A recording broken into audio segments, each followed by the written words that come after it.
आप सभी का एक बार फिर आज सेक्शन मैथमेटिक्स क्लासेज में स्वागत है। आज हम पूर्ण संख्याओं का अध्ययन करेंगे। प्राकृत संख्याओं के समूह में यदि शून्य को समाहित कर लिया जाए तो वह समूह पूर्ण संख्या के समूह में बदल जाता है। पूर्ण संख्याओं के समूह को W से व्यक्त करते हैं। W बराबर 0, 1, 2, 3 एंड सो ऑन। अतः हम कह सकते हैं कि पूर्ण संख्याएं शून्य से प्रारंभ होती हैं। पूर्ण संख्याएं शून्य से प्रारंभ होती हैं। अतः इन पूर्ण संख्याओं के समूह में सबसे छोटी संख्या भी शून्य ही होती है, क्योंकि जो शुरुआती संख्या होती है वही संख्या सबसे छोटी संख्या होती है। अतः पूर्ण संख्या सबसे छोटी शून्य होती है। अब परवर्ती संख्या। किसी पूर्ण संख्या में एक जोड़ने पर प्राप्त संख्या को उसका परवर्ती कहते हैं। यानी कि किसी भी पूर्ण संख्या में हम एक जोड़ देते हैं तो हमें उस संख्या का परवर्ती प्राप्त हो जाता है। जैसे 5 का परवर्ती ज्ञात करना है तो 5 का परवर्ती ज्ञात करने के लिए हमें 5 में 1 जोड़ना पड़ेगा। तो 5 + 1 बराबर 6। उदाहरण संख्या 2 में है शून्य का प्रवर्ती ज्ञात करो।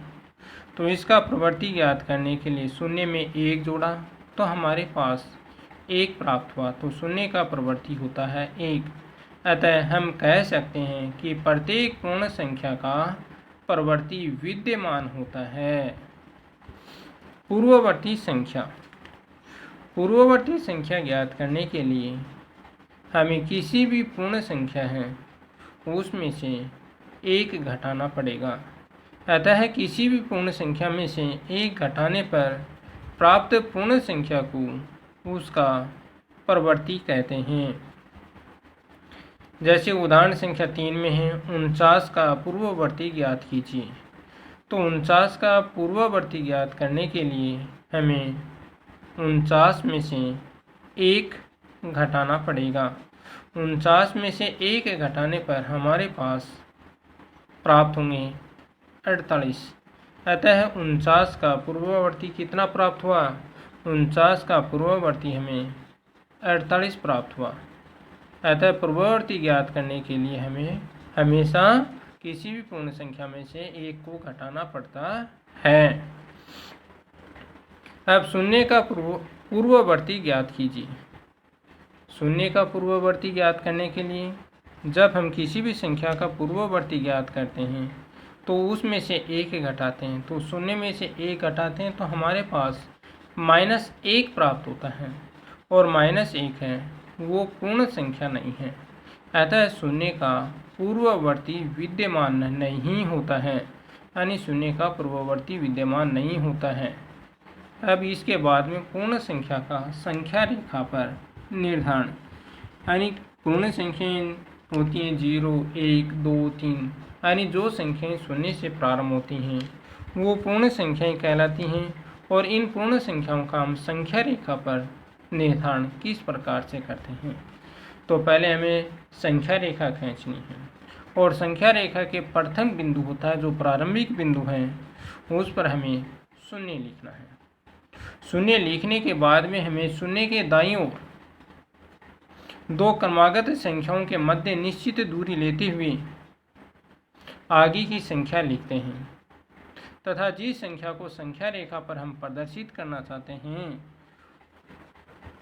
उस संख्या पर तीर का चिन्ह लगाते हैं। यानी जिसको भी हमें संख्या रेखा पर प्रदर्शित करना है उस संख्या पर हम तीर का चिन्ह लगाते हैं। जैसे उदाहरण दिया है संख्या 6 को संख्या रेखा पर प्रदर्शित कीजिए। तो इसको संख्या रेखा पर प्रदर्शित करना है तो पहले हमने संख्या रेखा लिख ली। इसका प्रारंभिक बिंदु 0 है तो 0, 1, 2 इसके दाईं ओर हम संख्या लिखते गए 9 तक लिख ली। अब यहाँ पर कितनी है, 6 को लिखना हमें संख्या रेखा पर, तो 6 के ऊपर हमें तीर का निशान लगाना है। तीर का निशान लगाते ही संख्या रेखा पर प्रदर्शित हो गया 6। अब पूर्ण संख्याओं के गुणधर्म। पूर्ण संख्याओं के गुणधर्म में है नंबर 1 समवर्तता। समवर्तता होती क्या चीज़ है, समवर्तता का अर्थ क्या है? समवर्तता का अर्थ यह है कि हम कोई भी दो यानी पूर्ण संख्याओं के समूह हैं, उसमें से हमें 2 पूर्ण संख्याएं लेनी हैं और उन 2 पूर्ण संख्याओं के मध्य में 4 मूलभूत संक्रियाएं होती हैं। चारों मूलभूत संक्रियाएं होती हैं, उनमें से जो भी मूलभूत संक्रिया हम करवाते हैं, मूलभूत संक्रिया करवाने पर हमारे पास एक पूर्ण संख्या यदि प्राप्त होती है, यानी मूलभूत संक्रिया करवाते हैं और मूलभूत संक्रिया करवाने के पश्चात हमें एक पूर्ण संख्या प्राप्त होती है, तो वह मूलभूत संक्रिया होती है, वह पूर्ण संख्याओं के लिए समवर्त के गुणधर्म का पालन करती है, यानी वो समवर्त गुणधर्म का पालन करती है जब उनकी रिएक्शन होने के पश्चात हमारे पास एक पूर्ण संख्या प्राप्त हो। पहली संक्रिया है योग संक्रिया। जैसे योग संक्रिया 2 पूर्ण संख्याएं ले लेते हैं हम 5 और 6। 5 और 6 में हम योग संक्रिया करवाते हैं। 5 योग 6 बराबर हमारे पास 11 प्राप्त होते हैं। 5 एक पूर्ण संख्या है, 6 भी एक पूर्ण संख्या है और इनका योग किया और योग करने के पश्चात हमें 11 प्राप्त हुआ, वो भी एक है पूर्ण संख्या है। इसी प्रकार हम और लेते हैं, शून्य है वो भी पूर्ण संख्या है, शून्य में 59 जोड़ते हैं तो हमारे पास 59 ही प्राप्त होते हैं, वो भी एक पूर्ण संख्या है। अब 32 में हम 65 जोड़ते हैं तो हमारे पास 97 प्राप्त होते हैं, जो कि एक पूर्ण संख्या है। यानी तीनों स्थितियों में हमारे पास पूर्ण संख्या ही प्राप्त होती है। 2 पूर्ण संख्याओं का योग करने के पश्चात हमें एक पूर्ण संख्या ही प्राप्त होती है। अतः हम कह सकते हैं कि 2 पूर्ण संख्याओं का योग करने पर सदैव एक पूर्ण संख्या प्राप्त होती है। अतः योग संक्रिया पूर्ण संख्याओं के लिए समवर्त गुणधर्म का पालन करती है, यानी योग संक्रिया है वो पूर्ण संख्याओं के लिए समवर्त गुणधर्म का पालन करती है। अब इसके बाद में है दूसरी संक्रिया व्यवकलन संक्रिया। व्यवकलन संक्रिया में के लिए हम 2 पूर्ण संख्याएं लेते हैं, यानी एक संख्या ले ली 10, दूसरी संख्या 6 ले ली। अब 10 में से 6 घटाते हैं अर्थात व्यवकलन की संक्रिया करवाते हैं, तो 10 में से 6 घटाने पर हमारे पास 4 प्राप्त होते हैं। 4 प्राप्त होते हैं तो 4 क्या है, एक पूर्ण संख्या है, यानी 10 में से 6 घटाने पर 4 प्राप्त हुए, 4 क्या आई, एक पूर्ण संख्या आई। लेकिन हम 54 में से 100 घटाते हैं, 54 में से 100 घटाने पर हमारे पास माइनस के 46 प्राप्त होते हैं, लेकिन माइनस के 46 हैं वो एक पूर्ण संख्या नहीं है, क्योंकि पूर्ण संख्या तो शून्य से प्रारंभ होती हैं, 0 1 2 3 4 5 6 इस तरह से होती हैं। अतः हम कह सकते हैं कि 2 पूर्ण संख्याओं का व्यवकलन करने पर सदैव एक पूर्ण संख्या प्राप्त नहीं होती है, यानी 2 पूर्ण संख्याओं का अंतर करते हैं तो हमारे पास सदैव एक पूर्ण संख्या प्राप्त नहीं होती है, और जब सदैव पूर्ण संख्या प्राप्त नहीं होती है तो ये समवर्त गुणधर्म का भी पालन नहीं करेगी। अतः हम लिख सकते हैं कि व्यवकलन संक्रिया पूर्ण संख्याओं के लिए समवर्त गुणधर्म का पालन नहीं करती है। अब अगली है गुणन संक्रिया। गुणन संक्रिया के लिए फिर से हमें 2 पूर्ण संख्याएं लेनी पड़ती हैं, तो 2 पूर्ण संख्या ले ली 5 और 6। 5 और 6 का गुणा करते हैं और गुणा करने के पश्चात हमारे पास 30 प्राप्त होते हैं। 5 एक पूर्ण संख्या है, 6 भी एक पूर्ण संख्या है और इनका गुणा करने पर हमारे पास प्राप्त हुआ 30। 30 भी क्या है, एक पूर्ण संख्या है। इसी प्रकार हम दूसरी लेते हैं, 0 और 59 दोनों का मल्टीप्लिकेशन करते हैं, गुणा करते हैं तो हमारे पास 0 प्राप्त होता है, जो कि एक पूर्ण संख्या है। 3 को 65 से गुणा करते हैं तो हमारे पास 195 प्राप्त होते हैं, वो भी एक पूर्ण संख्या है। यानी तीनों स्थितियों में हमारे पास क्या प्राप्त होती है? पूर्ण संख्या होती है।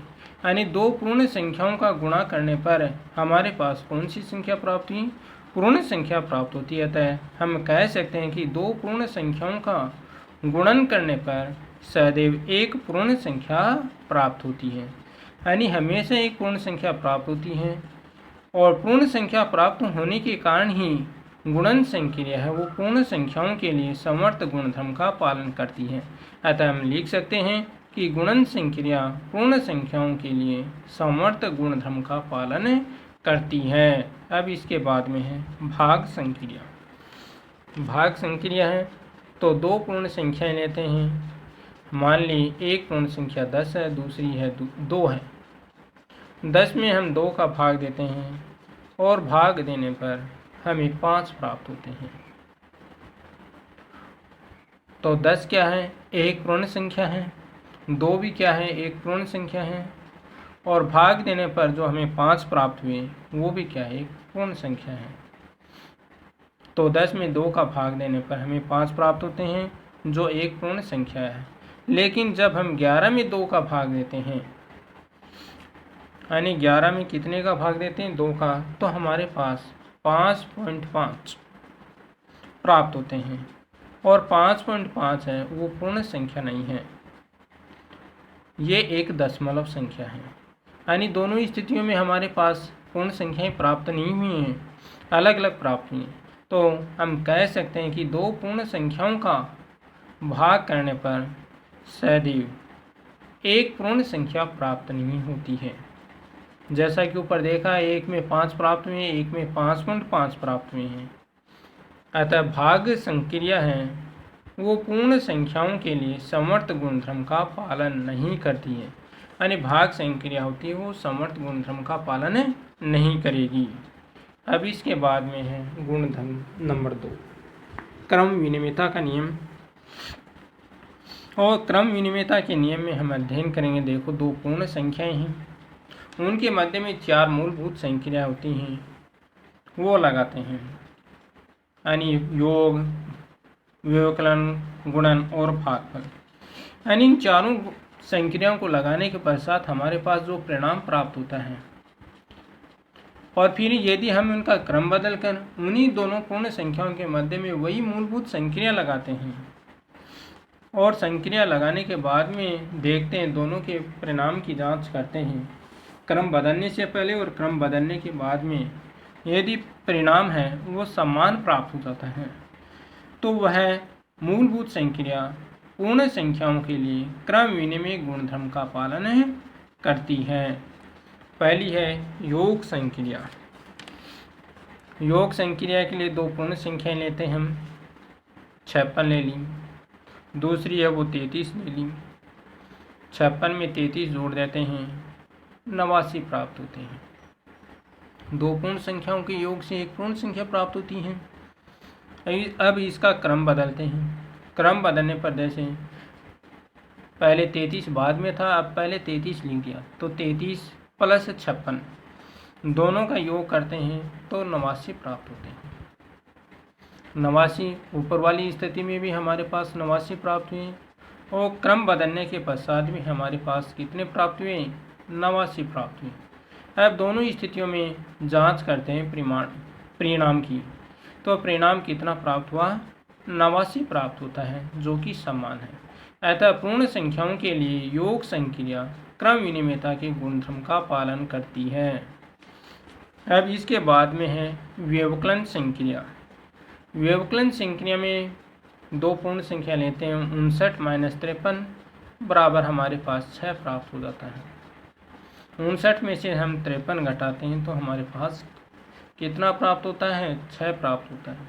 अब क्रम बदलते हैं और क्रम बदलने पर यानी 53 पहले लिखेंगे तो 53 में से 59 घटाते हैं तो हमारे पास माइनस के 6 प्राप्त होते हैं।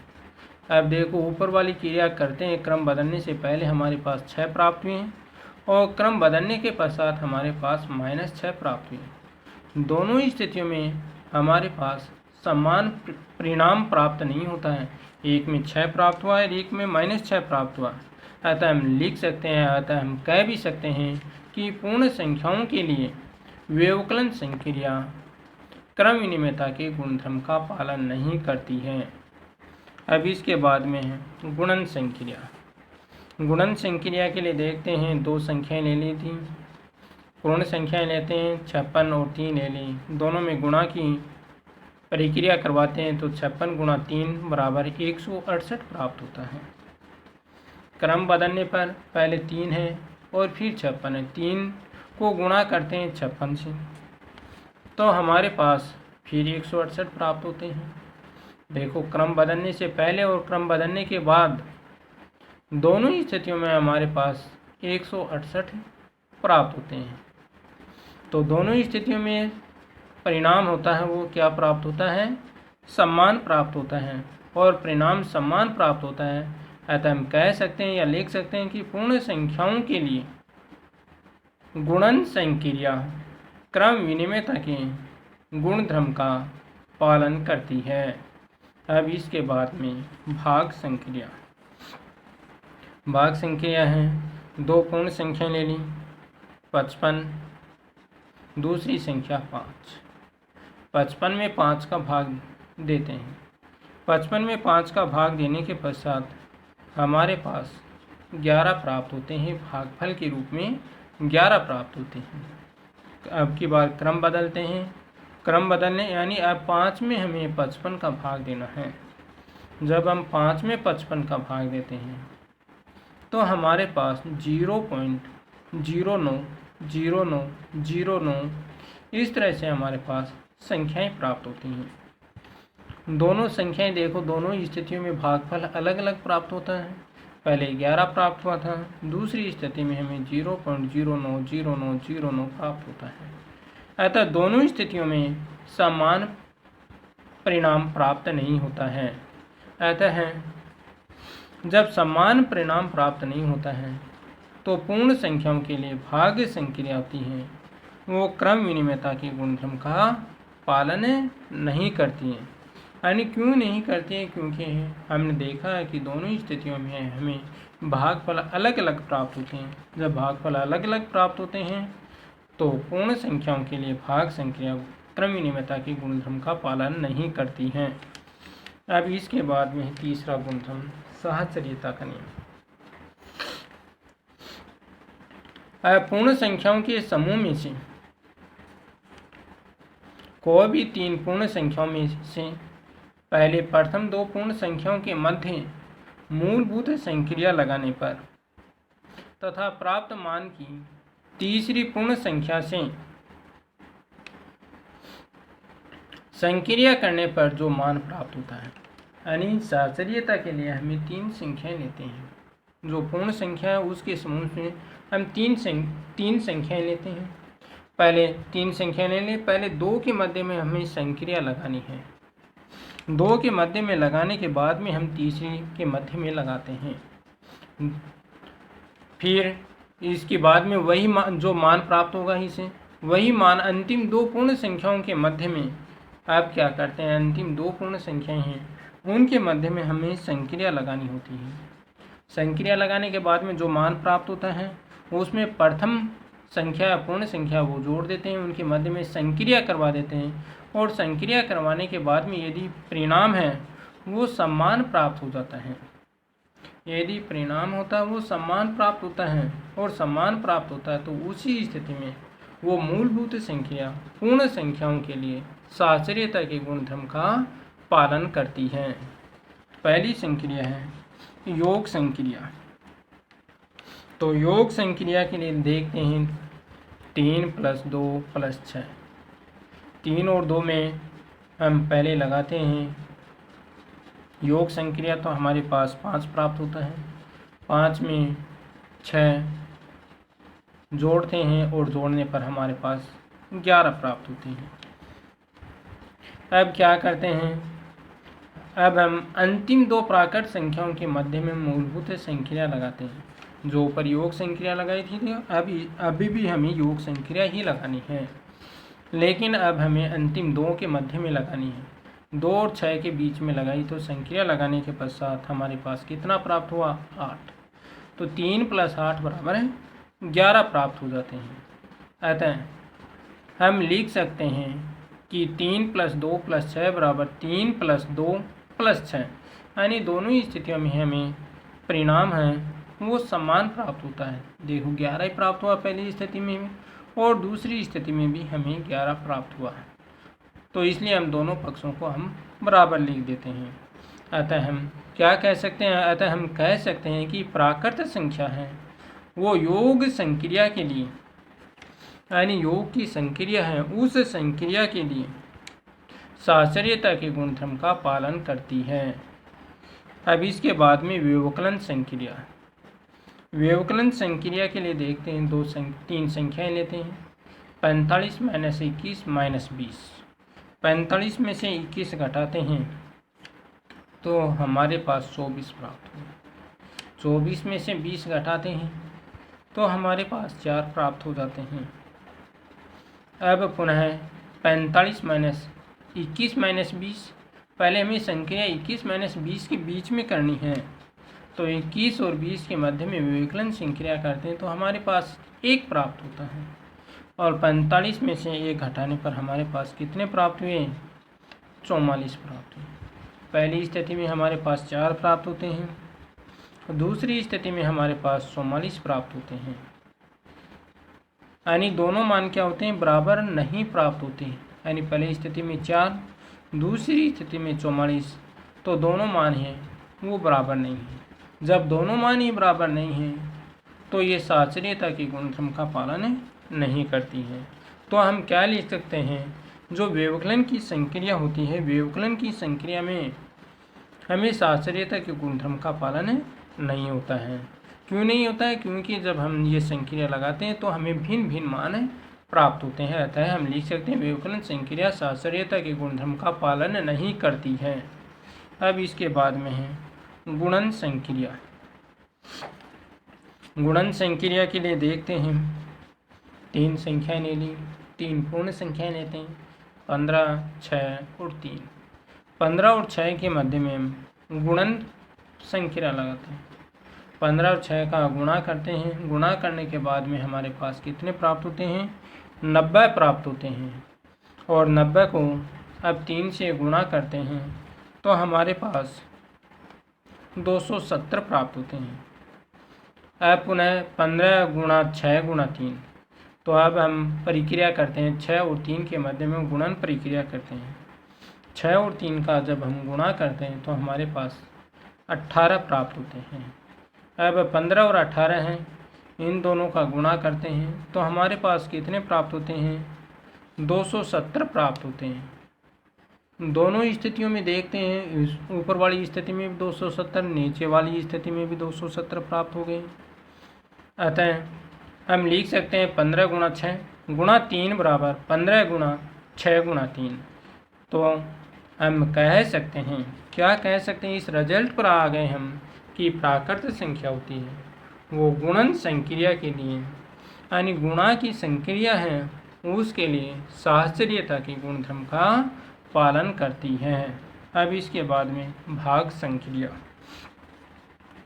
भाग संक्रिया का अध्ययन करते हैं। भाग संक्रिया है तो 10 में 2 का भाग देते हैं पहले, तो हमारे पास 5 प्राप्त होते हैं। फिर 5 में 5 का भाग दिया तो हमारे पास 1 प्राप्त हुए। यानी हमने 3 पूर्ण संख्याएं ली थी 10, 2 और 5।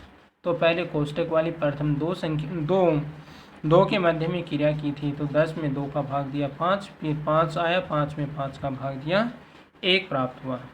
अब पुनः 10 भाग 2 भाग 5, 2 में हमें 5 का भाग देना होगा, 2 में 5 का भाग वो 0.4 बार जाता है।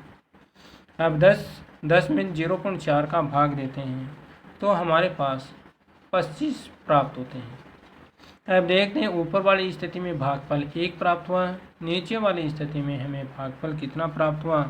25 प्राप्त होता है। यानी एक में 1 प्राप्त होता है, दूसरे में 25 प्राप्त होता है। यानी दोनों स्थितियों में भागफल क्या प्राप्त होते हैं? अलग अलग प्राप्त होते हैं, यानी समान भागफल प्राप्त नहीं होते हैं। और जब समान भागफल प्राप्त नहीं होते हैं तो उस स्थिति में वह संक्रिया होती है वो साचर्यता के गुणधर्म का पालन नहीं करती है। अतः हम कह सकते हैं कि भाग संक्रिया साचर्यता के गुणधर्म का पालन नहीं करती है। अब इसके बाद में हम पूर्ण संख्याओं के गुणधर्म नंबर 4 का अध्ययन करते हैं। योग पर गुणन की बंटनशीलता का हम अध्ययन करते हैं। तो 3 गुणा 8 को हमने लिख दिया 5 + 3, तो 3 गुणा 5 प्लस 3 गुणा 3 को 5 से गुणा किया 15 आ गए, और 3 को 3 से गुणा किया 9, तो हमारे पास 24 प्राप्त होते हैं।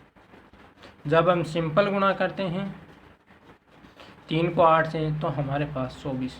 दोनों स्थितियों में हमारे पास बराबर मान प्राप्त हो जाता है। जब दोनों स्थितियों में बराबर मान प्राप्त होता है तो हम क्या कह सकते हैं कि पूर्ण संख्याएं होती हैं योग पर गुणन की बंटनशीलता के गुणधर्म का पालन करती हैं। अब इसके बाद में पूर्ण संख्याओं का योज्य तत्समक, यानी पूर्ण संख्याएं हैं उनका योज्य तत्समक कितना होता है वो ज्ञात करते हैं। पूर्ण संख्याओं के योज्य तत्समक के लिए देखो, योज्य तत्समक क्या होता है, यानी किसी संख्या में कौन सी संख्या जोड़ें कि हमारे पास वही संख्या प्राप्त हो जाए। तो 2 में हम 0 जोड़ते हैं तो 2 प्राप्त होते हैं। 5 में 0 जोड़ते हैं तो हमारे पास भी 5 ही प्राप्त होते हैं। यानी किसी भी पूर्ण संख्या में शून्य जोड़ने पर वही पूर्ण संख्या प्राप्त हो जाती है, यानी हमारे पास वही पूर्ण संख्या प्राप्त हो जाती है।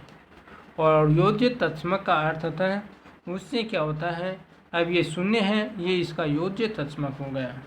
अतः हम कह सकते हैं कि पूर्ण संख्याओं का योज्य तत्समक सदैव शून्य होता है। प्राकृत अब है पूर्ण संख्याओं का गुणन तत्समक। 6 को 1 से गुणा करते हैं तो हमारे पास 6 प्राप्त हुई। 8 को 1 से गुणा करते हैं तो 8 प्राप्त हो गई। 54 को 1 से प्राप्त करते हैं तो हमारे पास 54 प्राप्त हो जाते हैं। किसी भी पूर्ण संख्या को जब हम 1 से गुणा करते हैं तो हमारे पास वही पूर्ण संख्या प्राप्त हो जाती है, यानी गुणा करते हैं। देखा हमने 6 को 1 से किया तो 6 प्राप्त हुई, 8 को 1 से गुणा किया तो 8 प्राप्त हुई, 54 को 1 से गुणा किया तो हमारे पास 54 प्राप्त हो जाते हैं। अर्थात इसका अर्थ यह हुआ किसी भी पूर्ण संख्या को 1 से गुणा करने पर वही संख्या प्राप्त हो जाती है। तो हम क्या कह सकते हैं, हम कह सकते हैं कि पूर्ण संख्याओं का गुणन तत्समक सदैव 1 होता है। यानी पूर्ण संख्याओं का गुणन तत्समक कितना होता है, इसका उत्तर आएगा सदैव 1 होता है। अब इसके बाद में पूर्ण संख्याओं में शून्य की भाजकता का नियम, शून्य की भाजकता उसका नियम देखते हैं। 2 में हम शून्य का भाग देते हैं, भाग देने तो ये परिभाषित नहीं है, यानी किसी भी पूर्ण संख्या में, यानी शून्य के अतिरिक्त किसी भी पूर्ण संख्या में जब हम शून्य का भाग देते हैं तो वो परिभाषित नहीं होता है। जैसे 2 में शून्य का भाग दिया, परिभाषित नहीं है। एक 0 में 0 का यानी शून्य में शून्य का भाग देते हैं तो हमारे पास अनिर्धारित मान प्राप्त होता है, अनिर्धारीय मान प्राप्त होता है। शून्य में पूर्ण संख्याओं का भाग का नियम, अब शून्य में भाग देते हैं, यानी शून्य में 6 का भाग दें, शून्य में 46 किसी भी संख्या का भाग देते हैं, शून्य में किसी भी पूर्ण संख्या का भाग देते हैं तो हमारे पास शून्य प्राप्त होता है। अतः शून्य में किसी भी पूर्ण संख्या का भाग देने पर सदैव शून्य प्राप्त होता है। अब प्रश्न ही कुछ महत्वपूर्ण प्रश्न हैं वो करते हैं। तो पहला प्रश्न है, सबसे छोटी पूर्ण संख्या कौन सी है? पूर्ण संख्या कौन सी है? तो देखिए, पूर्ण संख्याएं कहाँ से शुरू होती हैं? शून्य से होती हैं। जहाँ से शुरू होती हैं वही सबसे छोटी पूर्ण संख्या, अतः सबसे छोटी पूर्ण संख्या कितनी हो गई? शून्य हो गई। अब प्रश्न संख्या 2, प्रत्येक पूर्ण संख्या का योज्य तत्समक कितना होता है? कोई भी पूर्ण संख्या होती है उसका योज्य तत्समक कितना होता है? शून्य होता है। नीचे इसकी व्याख्या दी गई है, यानी पूर्ण संख्याओं का योज्य तत्समक। 2 में 0 जोड़ दिया 2, 5 में 0 जोड़ दिया 5। इस प्रकार से हमें यानी प्रत्येक पूर्ण संख्या का योज्य तत्समक हमेशा कितना होगा, 0 ही होगा, यानी इनका योज्य तत्समक 0 होता है। प्रश्न संख्या 3, क्या प्रत्येक पूर्ण संख्या एक प्राकृत संख्या होती है? इसका अर्थ समझो, देखो प्रत्येक पूर्ण संख्या होती है वो एक प्राकृत संख्या, यानी पूर्ण संख्या 0 से होती है, 0 1 2 3, और जबकि प्राकृत संख्या 1 से शुरू होती हैं। तो इसलिए हम क्या प्रत्येक पूर्ण संख्या एक प्राकृत संख्या होती है? नहीं। क्यों नहीं? क्योंकि 0 है वो प्राकृत संख्याओं के समूह में नहीं है, इसलिए नहीं होती हैं, क्योंकि 0 एक प्राकृत संख्या नहीं है। प्रश्न संख्या 4, क्या प्रत्येक प्राकृत संख्या एक पूर्ण संख्या होती है? हाँ। क्यों होती है? क्योंकि प्राकृत संख्याओं के समूह में यदि हम 0 को समाहित कर लेते हैं, 0 को ऐड कर लेते हैं, तो वह समूह पूर्ण संख्याओं के समूह में बदल जाता है, यानी 0 1 2 3 4 5 6, इस तरह से हमारे पास ये समूह किसका हो गया? पूर्ण संख्या का हो गया। इसके बाद में प्रश्न संख्या 5, दो पूर्ण संख्याओं का योग सदैव होता है। दो पूर्ण संख्याओं का योग सदैव एक पूर्ण संख्या होती है। जैसे प्राकृत संख्या नहीं होती है, 0 है, 0 में 0 जोड़ते हैं तो 0 0 प्राकृत संख्या नहीं है। तो इसमें आएगा उत्तर नंबर 1। आज का वीडियो आपको कैसा लगा? इस वीडियो को शेयर कीजिए, सब्सक्राइब कीजिए और कमेंट्स कीजिए।